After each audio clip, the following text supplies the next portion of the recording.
Hello बच्चों, हम पढ़ रहे हैं आओ करे और सीखे हिंदी, जो कि कक्षा 6 से 8 के लिए हिंदी की वर्क बुक है। इसके आगे के भाग हम कर चुके हैं और आज हम पढ़ेंगे रचना के आधार पर वाक्य के प्रकार। ठीक है, रचना के आधार पर वाक्य के प्रकार। और इसके पहले हम वाक्य और अर्थ के आधार पर वाक्य के प्रकार पढ़ चुके हैं। यदि आपने वो वीडियो नहीं देखा हो तो चैनल की प्लेलिस्ट पर जाकर देख सकते हो। और इसी तरह के और वीडियो देखने के लिए और सारी जानकारी के लिए चैनल को सब्सक्राइब कीजिए। तो चलिए शुरू करते हैं, पढ़िए और समझिए। निम्नलिखित अनुच्छेद को पढ़िए। मैं अपंग डॉक्टर मेरी वर्गीज के सफल जीवन की कहानी पढ़ चुकी थी। मेरी इच्छा थी कि मैं डॉक्टर बनूं। डॉक्टर चंद्रा ने रात दिन परिश्रम करते हुए अध्ययन किया और उसकी माँ मिसेस सुब्रमण्यम ने उसे हर समय सहायता की। समझिए। तो यहाँ पर जो एक अनुच्छेद दे रखा है, ठीक है, एक अनुच्छेद दे रखा है डॉक्टर चंद्रा के बारे में, जिन्होंने रात दिन परिश्रम करी और डॉक्टर बनी। उनकी माँ ने उनकी सहायता करी। तो यहाँ पे नीचे लिखा समझिए। यहाँ 3 प्रकार की वाक्य रचना है। जो ऊपर अनुच्छेद है वहां पर 3 प्रकार की वाक्य रचना है। पहला है मैं अपंग डॉक्टर मेरी वर्गीज के सफल जीवन की कहानी पढ़ चुकी थी। दूसरा है मेरी इच्छा थी कि डॉक्टर बनूं। 2 वाक्य किसे जुड़े हैं? एक मुख्य, दूसरा उपवाक्य। यहाँ पे 2 वाक्य जुड़े हैं, की से जुड़े हुए हैं। की डॉक्टर बनो, मेरी इच्छा थी कि डॉक्टर बनो। तो यहाँ पे 2 वाक्य, एक मुख्य वाक्य है मेरी इच्छा और दूसरा उपवाक्य है डॉक्टर बनो।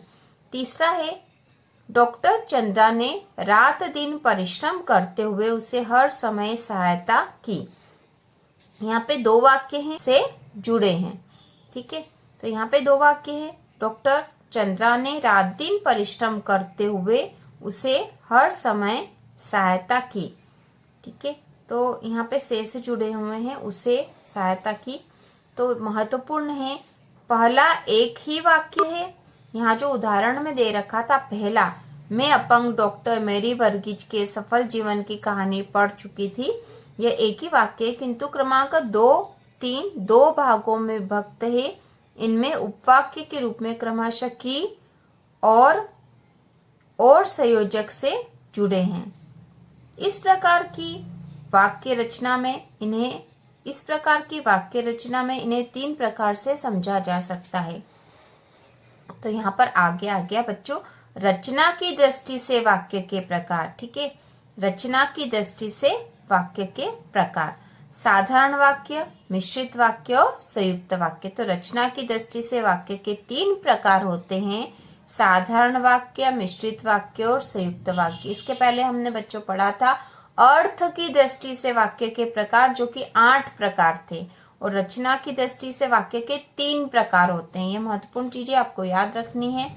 तो पहला है साधारण वाक्य, जिस वाक्य में एक उद्देश्य और एक विधेय होता है। उद्देश्य और विधेय किसे कहते हैं हम पढ़ चुके हैं आगे, उसे साधारण वाक्य कहते हैं। जैसे कि पूर्व में क्रमांक 1 का उदाहरण जो हमने वाक्य नंबर 1 पढ़ा था वह साधारण वाक्य था। दूसरा प्रकार होता है मिश्रित वाक्य, या जिसे मिश्र वाक्य भी कहा जाता है। जिस वाक्य में एक प्रधान उपवाक्य और एक या एक से अधिक आश्रित उपवाक्य हो वहां या उसे मिश्रित उपवाक्य कहते हैं। आश्रित उपवाक्य जो, जिसे, जिसने, तब, जहां, वहां जैसे संयोजक से जुड़े रहते हैं। तो इस प्रकार के संयोजक को शब्दों से उपवाक्य जुड़े हुए रहते हैं मुख्य उपवाक्य से। इसमें आश्रित उपवाक्य 3 प्रकार के होते हैं। तो यहाँ पे जो मिश्र वाक्य में जो आश्रित उपवाक्य है वह भी 3 प्रकार के होते हैं। ठीक है, 3 प्रकार के होते हैं। अब हम आगे पढ़ते हैं। मिश्रित वाक्य में आश्रित उपवाक्य, जो मिश्रित वाक्य है जो कि हम पढ़ रहे हैं उसमें आश्रित उपवाक्य 3 प्रकार के हैं। संज्ञा आश्रित उपवाक्य, ठीक है, पहला जो है संज्ञा आश्रित उपवाक्य है। ठीक है, तो यह संज्ञा पर आश्रित है उपवाक्य। ठीक है, और दूसरा है विशेषण आश्रित उपवाक्य और तीसरा है क्रिया विशेषण आश्रित उपवाक्य। आगे हम इनके बारे में पढ़ेंगे। संज्ञा आश्रित उपवाक्य क्या होता है। इसमें एक प्रधान उपवाक्य तथा दूसरा संज्ञा आश्रित उपवाक्य होते हैं। तो एक प्रधान तो होता ही है, ठीक है, एक प्रधान वाक्य होता है या उपवाक्य होता है, और दूसरा उसका आश्रित उपवाक्य होता है। तो जो आश्रित उपवाक्य है वो 3 प्रकार के थे। तो पहला संज्ञा आश्रित उपवाक्य था, तो इसमें एक तो प्रधान उपवाक्य होगा और दूसरा संज्ञा आश्रित उपवाक्य होते हैं, जैसे जो कि की संयोजक से जुड़ा रहता है। किससे होता है? की संयोजक से जुड़ा रहता है, हमें याद रखना। उदाहरण, मैंने कहा कि श्याम एक अच्छा लड़का है। मैंने कहा कि, तो मैंने कहा जो है वह प्रधान उपवाक्य हो गया, और श्याम एक अच्छा लड़का है यह संज्ञा उपवाक्य हो गया, और यह की से जुड़ा है, ठीक है। दूसरा है विशेषण आश्रित उपवाक्य। ये आश्रित उपवाक्य प्रधान वाक्य की संज्ञा सर्वनाम की विशेषता बतलाते हैं। ये जो है प्रधान जो वाक्य होते हैं उसके संज्ञा सर्वनाम की विशेषता बतलाते उपवाक्य। इस प्रकार के आश्रित उपवाक्य जो जिसे, जिसने, जिन्हें आदि शब्दों से जुड़े रहते हैं।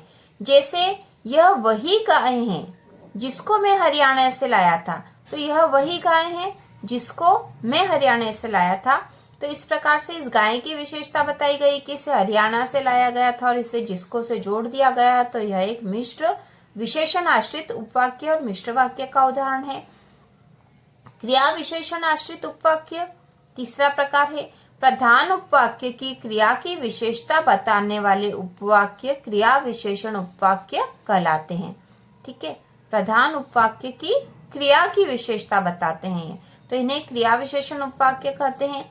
जैसे ये वाक्य जब, जैसे, जितना आदि संयोजक से जुड़े रहते। तो किससे होते हैं? जब, जैसे, जितना आदि संयोजकों से जुड़े होते हैं। जैसे जब बादल होंगे तब वर्षा होगी, ठीक है, तब से जुड़ा है ये। जब बादल होंगे तब वर्षा होगी, तो यह क्रिया विशेषण उपवाक्य है। अब दूसरा प्रकार है, रचना की दृष्टि से वाक्य के प्रकार में दूसरा प्रकार है संयुक्त वाक्य। संयुक्त वाक्य में एक प्रधान उपवाक्य और एक या अधिक उपवाक्य समानाधिकरण अर्थात उसी के समकक्ष वाले होते हैं, ठीक है। तो इसमें एक प्रधान उपवाक्य और दूसरा उपवाक्य भी समानाधिकरण मतलब उसी के समकक्ष होता है। दोनों ही जो उपवाक्य हैं वो समकक्ष होते हैं बच्चों। ये उपवाक्य और, या, किंतु, परंतु आदि संयोजक से जुड़े रहते हैं। तो हम संयोजक के आधार पर भी हम वाक्यों को पहचान सकते हैं। जैसे संयुक्त वाक्य है तो इसमें और, या, किंतु, परंतु आदि आएंगे। जैसे मोहन आया और श्याम चला गया, तो ये दोनों उपवाक्य हैं, यह दोनों ही समानाधिकरण है और यह एक संयोजक से जुड़े हैं और संयोजक से जुड़े हैं, ठीक है। अब आगे हैं अभ्यास 330। निम्नलिखित वाक्यों में रचना के आधार पर साधारण वाक्य, मिश्रित वाक्य और संयुक्त वाक्य छांटकर अलग लिखिए। तो यहाँ पर हमें छांटकर लिखना है, तो आप यहाँ लिख लोगे बच्चों। हम यही लिख के देते हैं, मैं स्कूल जाता हूँ। तो यह तो सामान्य तौर पे हमें दिख ही रहा है कि यह साधारण वाक्य है। मैं स्कूल जाता हूँ, इसमें एक उद्देश्य और एक विधेय है। तो उद्देश्य क्या है? उद्देश्य में, ठीक है, विधेय है स्कूल जाता हूँ, ये आपको पता ही है, हमने पिछले वीडियो में देखा था। रहीम ने कहा कि तुम कल आ जाना। यह कैसा वाक्य है बच्चों? रहीम ने कहा कि तुम कल आ जाना। तो यह कैसा उपवाक्य है? मिश्र वाक्य है ना। कौन सा वाक्य है? मिश्र वाक्य, ठीक है, मिश्र वाक्य। रहीम ने कहा कि तुम कल आ जाना, तो कौन सा है? मिश्र वाक्य है। और इसमें भी कौन सा है? संज्ञा आश्रित उपवाक्य है, ठीक है।